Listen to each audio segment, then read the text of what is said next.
అదే RTV app వార్తల్ని క్షణాల్లో చదివే అవకాశం ఉంటుంది. ఒక న్యూస్ పేపర్, ఒక టెలివిజన్ ఛానల్ మీ చేతుల్లో ఎప్పుడూ ఉంటాయి. ఈరోజు సిద్దిపేట జిల్లాలో ఉన్నటువంటి అఖిల భారతీయ విద్యార్థి పరిషత్ ఆధ్వర్యంలో తెలంగాణ రాష్ట్రంలో ఉన్నటువంటి విద్యార్థుల సమస్యలపైన, అదేవిధంగా పెండింగ్లో ఉన్నటువంటి స్కాలర్షిప్లు, ఫీజు రియంబర్స్మెంట్లు విడుదల చేయాలని చెప్పేసి ఈరోజు రాష్ట్ర ప్రభుత్వ దిష్టిబొమ్మ దాన కార్యక్రమం నిర్వహించడం జరుగుతూ ఉంది.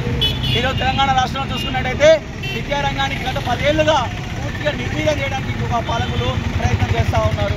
ఈరోజు తెలంగాణ రాష్ట్రంలో దాదాపు 10,400 కోట్ల ఫీజు రియంబర్స్మెంట్, స్కాలర్షిప్లు పెండింగ్లో ఉన్నాయి. ఈరోజు విద్యారంగానికి బడ్జెట్లో కేటాయింపులో కేవలం 29,000 కోట్లు మాత్రమే విడుదల చేశారు. అంటే 7%. అంటే దాదాపు అందులో 15,000 కోట్ల వరకు మాత్రము ఉద్యోగుల జీతాలు పోతాయి. మరి విద్యార్థులకు సంబంధించినటువంటి స్కాలర్షిప్లు కానీ, ఫీజు రియంబర్స్మెంట్ ఏ విధంగా ఇస్తారని చెప్పేసి ఈరోజు ఈ యొక్క ప్రభుత్వాన్ని అఖిల భారతీయ విద్యార్థి పరిషత్ హెచ్చరిస్తూ ఉంది. అదేవిధంగా ఈరోజు తెలంగాణ రాష్ట్రంలో విద్యార్థులకు సంబంధించిన సమస్యలతో పాటు కళాశాలలో సరైనటువంటి సిబ్బంది లేరు, పాఠశాలలో సరైనటువంటి సిబ్బంది లేరు, మెగా డిఎస్సి నోటిఫికేషన్ లేదు. వచ్చిన కొత్త గవర్నమెంట్ 2 నెలలు గడుస్తూ ఉంది, ఇంతవరకు కూడా నోటిఫికేషన్ ఇవ్వలేదు ఇక డీసీ సంబంధించి. అదేవిధంగా విద్యారంగానికి గత ప్రభుత్వము 7%, 6% బడ్జెట్ కేటాయిస్తే కనీసం ఈ గవర్నమెంట్ అన్నా కూడా కనీసం 12 నుంచి 20-30% విడుదల చేయాలని చెప్పేసి మేము డిమాండ్ చేసాం. కానీ ఈ యొక్క గవర్నమెంట్ కూడా కేవలము 7% మాత్రమే బడ్జెట్ కేటాయించింది.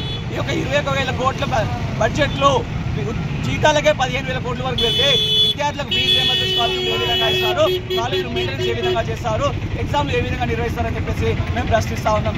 వెంటనే 2 నెలలలో ప్రతి విద్యార్థికి స్కాలర్షిప్లు కానీ, తర్వాత ఫీజు రియంబర్స్మెంట్లు విడుదల చేయకపోతే పెద్ద ఎత్తున ఉద్యమం చేస్తామని చెప్పేసి గతంలో పెద్ద ఎత్తున ఉద్యమం చేసి ఒక గవర్నమెంట్ని దించడం, ఈ యొక్క గవర్నమెంట్ని కూడా దించడానికి కూడా వెనకాడబోమని చెప్పేసి అఖిల భారతీయ విద్యార్థి పరిషత్ సిద్దిపేట శాఖ నుంచి హెచ్చరిస్తూ ఉంది.